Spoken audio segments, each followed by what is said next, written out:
You see, for a long time, I was doing personal development, spiritual growth, and just trying to figure out how do I get to the point that I know I can be. This endless journey of healing and belief and ideology. How do I get over this hump to become enlightened? And so I worked on it.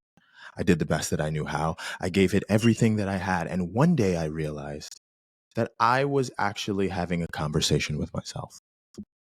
Now, what does that mean? Well, I want to go to the gym tomorrow. But I know that there's a part of me that apparently isn't going to want to wake up, even though I've set my alarm and said that this matters to me. How is that possible? Who is it that I'm having a conversation with? When I respond a certain way, I'm emotional, or I've been drinking, I say that alcohol did it to me, whatever. Like, how is it that I am both, in one hand, aware of what it is that I want to do, but at the same time, completely incapable of doing what it is that I believe is best? And this continued for years. A constant process of learning and growing, reading Eckhart Tolle, The Power of Now, or David Hawkins' Letting Go, or Four Agreements. I was aware of what I wanted to do with my life, but for some reason, as I worked harder and harder to find that truth, to become who I wanted to be, it just seemed to always slip between my fingers. But then I asked the question, who am I talking to? Who is this person who for some reason just can't seem to get it together to be the person that we know we could be? Because I know who I believe I am, but I keep not quite being that. I keep falling short. And people told me, like, that's just human. But why is it that I'm two different people at the same time? That doesn't make sense to me. And then it hit me. Because when you become aware, you realize that none of the words that you have are your own. None of the ideas are original. There was always someone who taught you that belief. There was always someone who said, hey man, this is a way to think. Here's the words for this feeling. Here's the way to act. Here's the way that people are supposed to act in this situation. And I followed accordingly. My words don't actually have meaning. You're having a conversation with yourself here.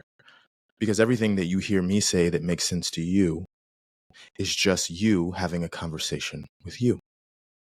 You might like to believe that I'm going to help you in this journey, that I'm going to be a part of the reason why you're going to wake up, but only you already know what it is that you're going to do. You just forgot that you always had the answer. But if you somehow can both know and not know the answer at the same time, what makes you believe that you're a concrete individual in any capacity? If you can somehow be split into 2, 3, 4, 5 different entities at one time who are constantly combating you, that are different depending upon the person you're communicating with, who is it that you're trying to find in the center of the onion? The biggest challenge that we have in our culture is that we have a preconceived notion that there's something to find. But what if you can come to the conclusion that there was never anything there in the first place? I know that I don't exist because the harder I looked for myself, I recognized that it was just me there.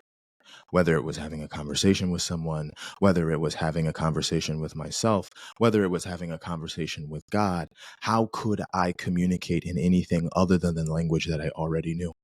How could I hear words and derive meaning from something that I didn't already know? How could I love someone in a way that I didn't already have love for? I don't know what the answers are in regards to partial truth for your life. Are you supposed to be a teacher, a coach? Are you supposed to grow and learn? Are you supposed to travel? Are you supposed to fall in love? What do you deserve? What do you not deserve? I can't give you that. But what I can gift you is this idea. You are both all of those things and none of those things. And maybe meaning is derived individually, even if you've forgotten that that meaning was derived from you. And while you go on this journey, while you're looking for the right answer, maybe the only right answer is awareness, which would mean that all of the answers that you come to and conclude as truth are always partially true. The question is, are you aware of why it's partially true for you? And if that can change at any moment, are you you? Or are you a piece of everyone? I don't know. What do you think? Do you know that you exist? Or do you recognize that maybe you are everything that is and isn't? I love you all. Peace.